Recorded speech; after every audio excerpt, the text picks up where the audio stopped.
السلام عليكم البنات، كي دايرين؟ لاباس عليكم؟ كنتمنى انكم تكونوا بخير وعلى خير وصحه جيده ان شاء الله. اليوم غادي ندير واحد لاطاغط اللي كتجي زوينه بالحامض، الصراحه كتجي غزاله. المهم هنايا عندي 7 ديال البيضات وقبيصه ديال الملح، عندي 180 غرام ديال سنيده حبيبات، وعندي شصيه ديال الفاني، و180 غرام ديال الدقيق الفورس مغربل ومعاود، عندي لاغوم ديال الحامض، الصراحه كتجي غزاله غزاله. المهم ندوزو نديرو الجينواز ديالنا، هي الاولى على بركه الله. غادي نطربو هاد البيضات، نطربو البيض وديك القبيصه ديال الملحه،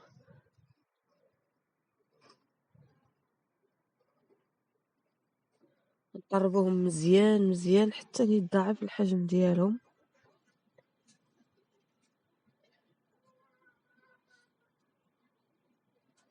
هنايا درت ديك 180 غرام ديال السنيده وشصيه ديال الفاني،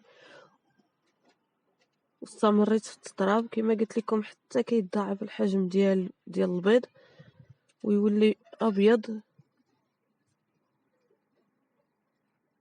باش كتجينا لاجينواز زوينه وناجحه 100%. انا غادي ندير نص معلقه ديال النكهه ديال الحامض، وغادي نستمر في التطراب.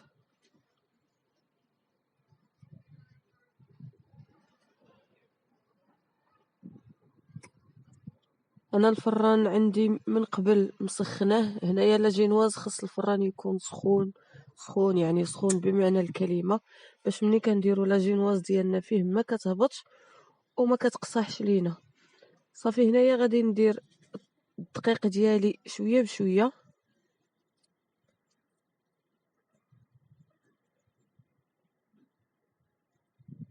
وكنخلط من التحت للفوق باش ما كيهبطناش البيض.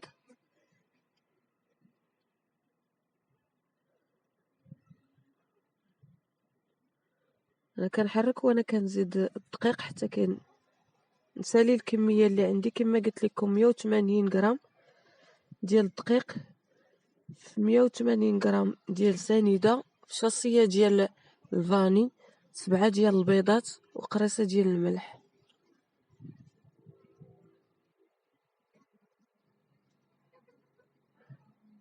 ونستمر بالتخلاط حتى يدخل داك الدقيق كاع في البيض.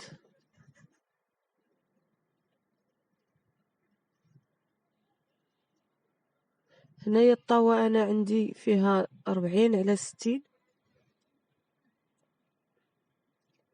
انا غادي ندير جوج ديال لي جينوازات. المهم هذه درتها والاخرى ان شاء الله غنديرها بلا ما نصورها لكم، يعني نفس المقادير ونفس الطريقه، حيت بغيت انايا الحلوه ديالي تجي يعني شويه عاليه طبقات. غنسرح لا جينواز ديالي في الطاوه وغادي ندخلها للفران كيف ما قلت لكم سخون من قبل، باش الجينواز ديالنا كتجي ناجحه 100%.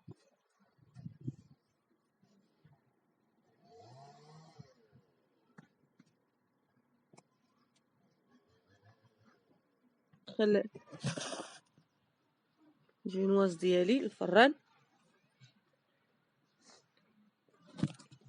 كما قلت لكم نقبلوها، راه ضروري خصنا نقبلوها. هنايا غادي نجي نطلع الكريمه ديالي. انايا دائما كناخذ هاد الكريمه هادي اللي الصراحه زوينه وغزاله، كتطلع بلا ما ديري لها حتى شي اضافه تانية، كتبقى هي. حنا غادي نخدمها مزيان حتى نشوفها عقدت.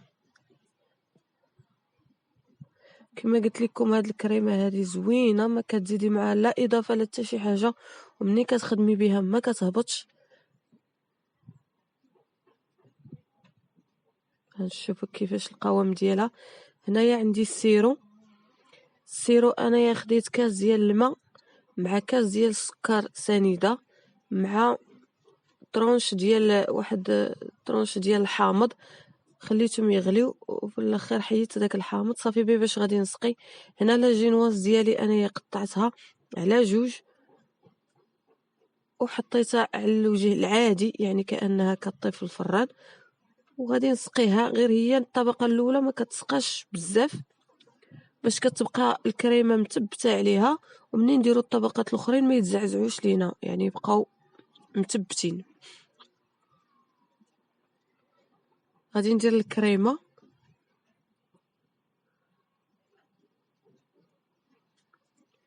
الكريمة راه ما كتنزل ما والو، كتبقى هي وما دايره معاها لا اضافه لا حتى حاجه.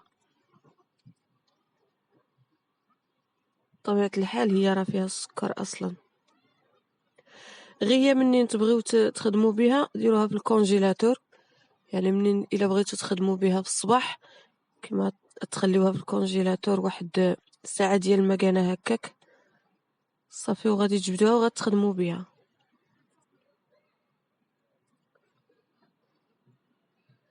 نسرح الكريمه ديالي.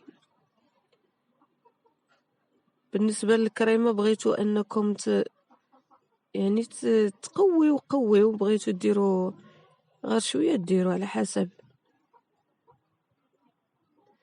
يطرو ديال الكريمه راه كيخرج ما شاء الله.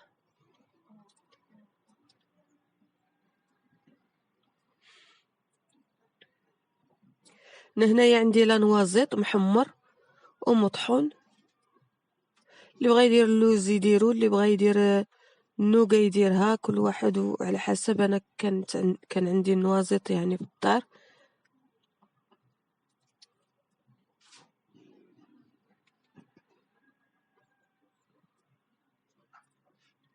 هنايا درت الطبقه الثانيه على الوجه الثاني، يعني قلبتها وكنتكي عليها مزيان باش تثبت ليا مع الطبقه الاولى، وهذه غادي نسقيها مزيان. الثانيه والثالثه والرابعه غنسقيهم مزيان، ما نخافش منهم، يعني خصها تسقى صافي. انا مشيت على ديك الطريقه، كندير الكريمه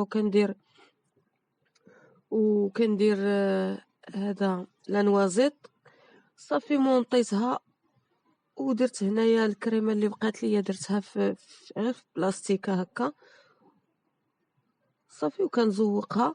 من بعد منين ساليتها بالزواق بحال هكا درت الناباج، درتو يسخن ودرت عليه واحد المعلقه صغيره ديال لاغوم ديال الحامض، هانتوما كي كتجي، ودرتو من الفوق صافي. وكملت التزيين ودرت حبيبات ديال لانوازيط هما هادو، ودرت لانوازيط في الجنب مطحون. صراحه كتجي غزاله بداك النكهه ديال الحامض. وهذه هي الكيكه ديالي، كتجي زوينه ورائعه الصراحه. كنتمنى انكم تجربوها، ما تبخلوش علينا بلي كومونتير ديالكم، بلي لايك ديالكم، واللي دخل القناه جديد ما ينساش يتابونا في القناه ويفعل الجرس باش يوصل دائما الجديد. قناه نوره للطبخ المغربي كترحب بكم في اي وقت. مرحبا والف مرحبا. المهم هنا انا قطعتها باش نوريكم كيفاش جات ديك الطبقات، جات زوينه وجات هشيشه الصراحه. حتى العجينه ديال لاجينواز جات غزاله ما يبست ما حتى حاجه. الى طبق تاني ان شاء الله، في امان الله.